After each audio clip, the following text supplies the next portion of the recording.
Supreme court practice and procedure case, chief justice और दरखास्त गुजार के वकील के दरमियान तलब कलामी। Supreme court practice and procedure act के खिलाफ दरखास्तों पर समाअत फुल कोर्ट कर रहा है। जस्टिस एजाजुल हसन ने रिमार्क्स दिए कि पार्लियामेंट रूल्स नहीं बना सकती, ना ही रूल्स बनाने के लिए कानून साजी कर सकती है। मौजूदा कानून के दायरा कार में रहकर रूल्स में तब्दीली का इख्तियार सिर्फ सुप्रीम कोर्ट के पास है।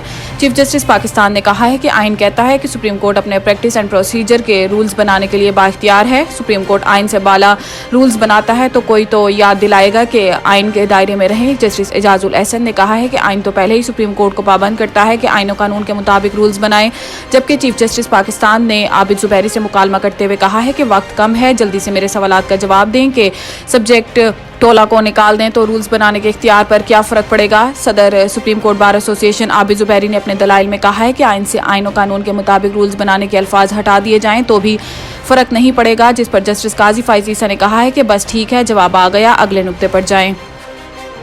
आलमी बैंक ने पाकिस्तान के निजकारी के तरीक़ाकार पर सवालात उठा दिए। आलमी बैंक का कहना है कि सियासी मुदाखलत या अदालतों में केसेस से निजकारी का अमल मुतासिर होगा।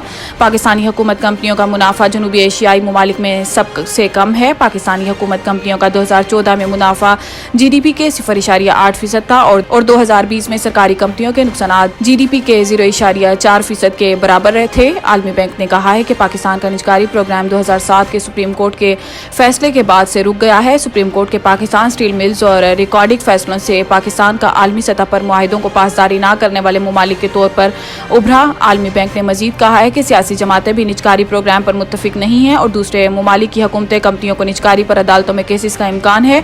हुकूमत कंपनियों के हिस्से को स्टॉक मार्केट लाए और शफाफ निजकारी करे। बैंक ऑफ इसराइल का पहली बार 30 अरब डॉलर गैर मुल्की करेंसी ओपन मार्केट में बेचने का ऐलान। खबर एजेंसी के मुताबिक हमास और इसराइल के दरमियान लड़ाई के बाद पैदा होने वाली सूरत हाल के नतीजे में बैंक ऑफ इसराइल ने पहली बार 30 बिलियन डॉलर गैर मुल्की करेंसी ओपन मार्केट में बेचने का ऐलान किया है।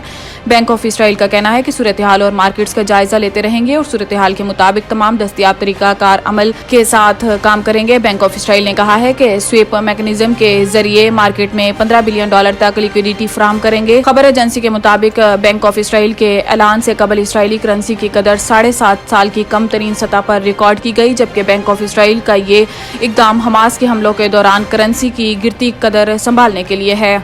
इमरान खान का अडियाला जेल का सेल छोटा होने का शिकवा, जज का दीवार तोड़कर कमरा बड़ा करने की हदायत। जराये के मुताबिक आज साइफर केस की अडियाला जेल में समाअत के दौरान चेयरमैन PTI इमरान खान और वाइस चेयरमैन शाह महमूद कुरैशी को अदालत से मुत्तसिल जालियों वाले कमरे में लाया गया। जज अबुल हसनात जुल्कुरनैन के हुक्म पर चेयरमैन PTI और शाह महमूद कुरैशी को कमरा अदालत में बिठाया गया। चेयरमैन PTI और शाह महमूद कुरैशी साथ साथ कुर्सियों पर कमरा अदालत में बैठे।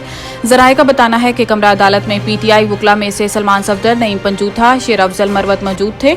जराये का कहना है कि PTI वकला ने समाअत शुरू होते ही हाई कोर्ट में दायर दरखास्तों का हवाला दिया और समाअत मुलतवी करने की सदा की, जिस पर जज ने कहा है कि आपके कहने पर नकुल तकसीम की तारीख रखी थी, हाई कोर्ट के स्टे का कोई फैसला दिखा दें।